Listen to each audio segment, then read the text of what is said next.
Fábio, eu estou aqui ao lado do Gustavo Melo, ele é especialista em aviação e ele vai me explicar agora para todos nós a importância da caixa preta e também como trazer a caixa preta no caso dela ser encontrada. Boa noite. É possível encontrar a caixa preta e trazê-la até aqui?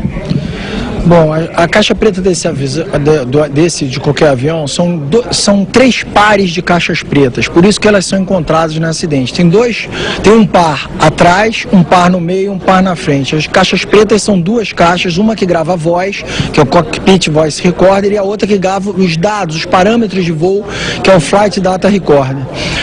A 6 km de profundidade vai ser muito difícil você resgatá-las, talvez com robô, etc. O problema é, será que o robô será capaz de carregar o peso de um pedaço grande? Quanto pesa, mais ou menos? Não, a caixa preta é pequena, ela é leve e é pequena. O problema é que ela está dentro de uma parte do avião, que ela pode estar incrustada num grande pedaço do avião, que para você rebocar isso para a superfície vai ficar muito complicado. Agora, ela não é necessariamente fundamental para a investigação. Por quê? Porque os dados dos parâmetros de voo da aeronave são transmitidos, são monitorados online por um sistema que toda a família Airbus tem e são transmitidos online para a Airbus, a fábrica do avião, e também para a Air France. Todos dois têm os dados, todos dos parâmetros de voo e de todo esse voo até a queda. Agora, essa investigação sobre esses parâmetros fica então a cargo só da Air France, não é uma coisa divulgada, ou seja, só no final de tudo isso é que venha à tona o que realmente foi transmitido para eles? Essa vai ser uma investigação muito difícil. O objetivo de toda investigação aeronáutica é prevenir e que se repita futuros acidentes. Ela provavelmente vai demorar 1 ano ou mais, dada todo o mistério, a complexidade da operação. Ela não é feita exclusiva, a Air France colabora, mas ela é feita pelas autoridades francesas, como a nossa ANAC aqui, né, como o nosso CENIPA, que investiga acidentes aqui. Provavelmente o CENIPA brasileiro deve colaborar também para o investigador francês e isso provavelmente daqui a 1 ano vai sair um resultado. Agora, antes disso, em 1 mês, 40 dias, deve sair algum comunicado das hipóteses mais prováveis, até porque se for uma coisa grave, como uma peça, a gente tem que... Todos os outros Airbus têm que ser substituídos. O Fábio tem uma pergunta, eu vou lhe transmitir. Pode falar, Fábio. Aline, eu estava querendo saber o seguinte, a gente está vendo aí nas imagens agora um gráfico que mostra justamente mais ou menos a localização, o trajeto agora que o avião deveria fazer e a localização mais ou menos precisa de aonde ele deve ter caído aí agora, atualizando com os dados que você trouxe, 800 quilômetros de Recife, já aí que essa referência é de Fernando de Noronha, que aparece agora na televisão.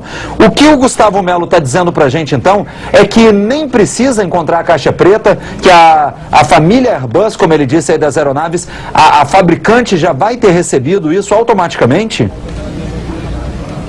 O que ele quer saber é se automaticamente a família Airbus recebeu dados que possam ajudar nessa investigação, ou seja, a caixa preta viria só a auxiliar, mas esses dados fundamentais a família Airbus já teria.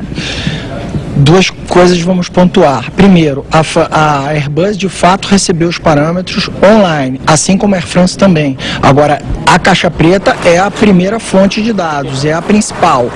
Em não havendo a caixa preta, em não sendo possível a recuperação dessa caixa preta, procede-se a análise dos dados que temos na Air France e na Airbus. Eu sei que é difícil agora a gente trabalhar com hipóteses, mas dá para a gente imaginar um dos motivos ou o que teria acontecido, ou que teria contribuído para a queda do avião? Olha, é muito importante a gente fazer um serviço à sociedade brasileira de desmistificar, de tirar o medo das pessoas de avião, que raio não derruba avião, que a área de convergência sempre esteve lá e sempre se voou. Não foi isso que derrubou o avião. Turbulência não derruba avião. O avião estava a 11 km de altitude, ele estava voando, portanto, no topo das nuvens, onde a turbulência, inclusive, é mais fraca do que na base das nuvens. E outra coisa, o acidente aéreo, qualquer que seja ele é uma sucessão de erros, uma sucessão de falhas e problemas que foram ocorrendo. Pode ser que uma turbulência, um raio, alguma coisa tenha sido sido o ponto de gatilho, o ponto final, o último dominó da sequência que tenha causado o acidente. Mas antes dele tem uma série de outros processos, de outras etapas, que pode passar por uma manutenção mal feita, um projeto de manutenção mal feito, e que aí tenha justificado que uma turbulência faça cair uma pedaço da asa, um pedaço do estabilizador do voo, que fez com que o avião tenha embicado e caído. Mas a turbulência em si, não.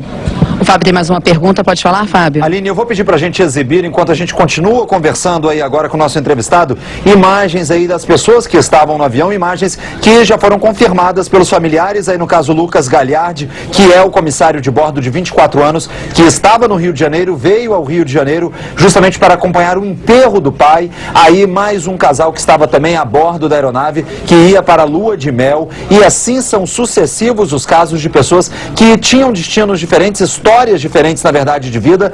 Uma cantora, Juliana, de Brasília, que teve a carreira precocemente interrompida, morava na Alemanha. Pessoas que têm destinos de vida diferentes, mas um destino em comum, que era Paris, e aí acabaram nessa tragédia. O presidente da Michelin para a América do Sul, aí também na imagem, mais uma pessoa que estava. E enquanto a gente vai vendo todas essas imagens aí, Aline, eu queria saber o seguinte, o nosso entrevistado, o que pode ter acontecido primeiro, já que houve um alerta emitido às 11 horas e 3 minutos de um problema na parte eletrônica da aeronave, ter recebido um raio e aí o problema, ou o problema de ter tido uma pane elétrica desarmou, por exemplo, um sistema de para-raios da aeronave? Existe isso?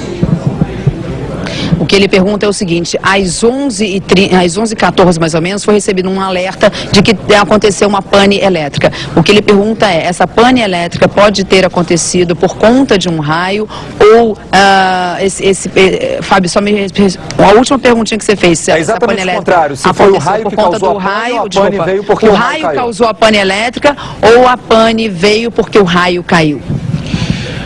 É impossível, com os dados que temos, afirmar o que causou. É possível que o raio tenha causado a pane elétrica, é possível que a turbulência tenha causado a pane elétrica, tudo isso é possível, tem que ser investigado. Agora, o que a gente pode afirmar a pergunta seria o porquê, tendo a pane elétrica, os sistemas de backup deste sistema elétrico não funcionaram. Bom, Fábio, fica então a pergunta e a gente volta aos estúdios. Obrigado, Aline. São muitas as perguntas ainda sem resposta num caso que choca não só o Brasil inteiro, mas também o mundo inteiro. E durante a entrevista